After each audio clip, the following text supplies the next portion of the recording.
Olá, esta é a coluna Agro e Negócio.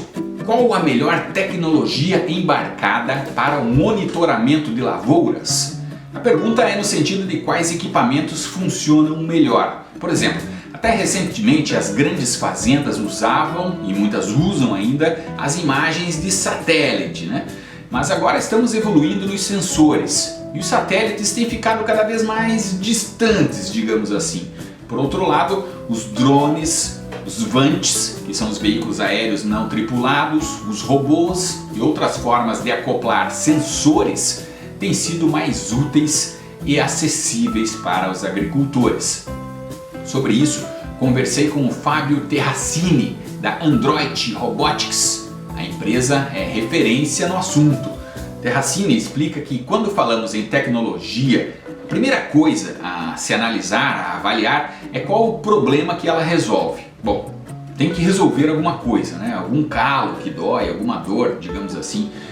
Perguntei para ele qual o gargalo tecnológico, falando de sensores especificamente, na agricultura, que ainda falta ser resolvido para que um mesmo sensor analise tanto soja quanto laranja, por exemplo. Bom, por mais que as câmeras e os sensores estejam desenvolvidos, ainda não é possível analisar culturas tão distintas, né? Com problemas diferentes, necessidades diversas, tudo é diferente. O sensor faz o papel do olho humano e os algoritmos do cérebro, ou seja, os nossos softwares, no caso da Android Robotics, foram treinados para processar imagens de pomares e não de soja, explica ele. Bom, em resumo, ainda não há tecnologia que leia, né? Digamos assim, tipos de folhas, frutos ou grãos muito diferentes uns dos outros. A intenção dos cientistas da tecnologia, e nisso as startups, as agritechs devem estar atentas, é resolver esse gargalo. Há um gap aí a ser preenchido, tanto que a Android Robotics já está na frente nesse sentido. Como explica o próprio Fábio Terracini, diz ele, nós vamos migrar para outras culturas que possuem características similares, o que permitirá uma rápida curva de aprendizado e implantação. O café deverá ser nossa próxima investida, são árvores perenes, adianta o Fábio Terracini com exclusividade aqui para a coluna Agro e Negócio.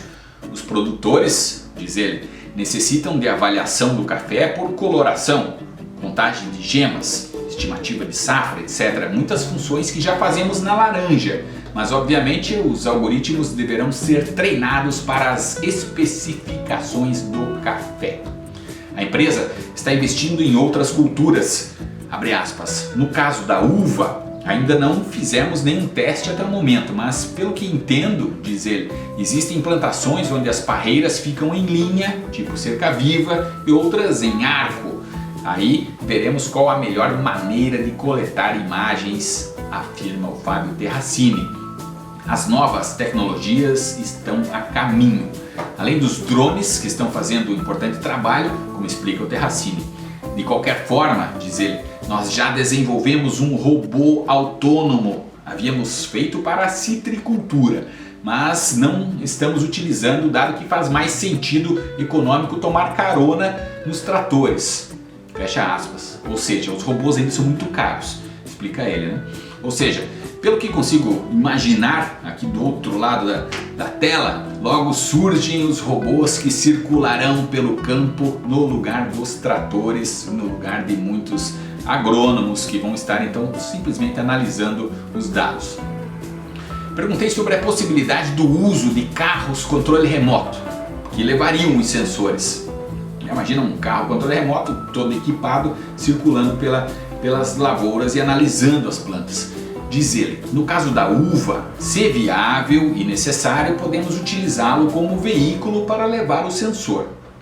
Diz ele em referência ao robô que já existe. Ou seja, a robótica está a um passo de entrar na lavoura. Neste mesmo embalo, perguntei para o Fábio Terracini, sobre a diferença básica entre imagens de satélite, dos sensores ou de câmeras de fotografia ou filmagem acopladas em drones e robôs.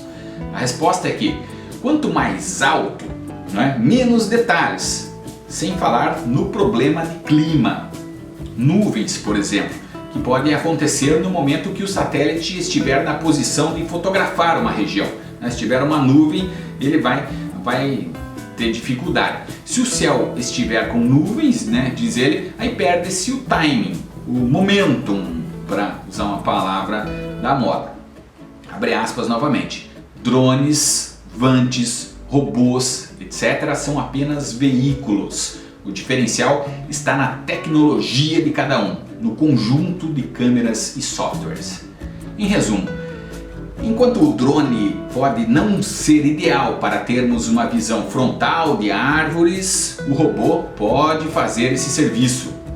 Enquanto os vantes funcionam bem para grãos, pois as áreas são muito grandes e não necessitam capturar tantos detalhes como na citricultura.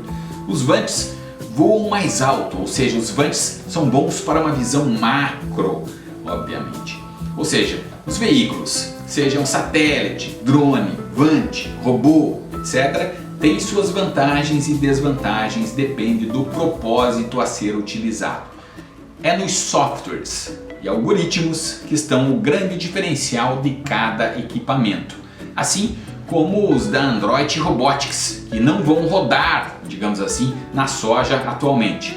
Um vante não vai sobrevoar um pomar de citros e ver as frutas com a precisão esperada. Em resumo, para o momento, para hoje, digamos assim, cada cultura do agro ou grupo de plantas semelhantes precisa de uma tecnologia específica. Bom, agradeço ao Fábio Terracini pela aula e espero que eu tenha também conseguido aqui traduzir de forma que todos entendam. Joalheria Espaço Aliança, joias finas em ouro e diamantes. Confeccionamos peças exclusivas. Ligue e peça seu orçamento. Nosso WhatsApp é 48 99 854 1386. Joalheria Espaço Aliança, o requinte e o bom gosto em joias em ouro.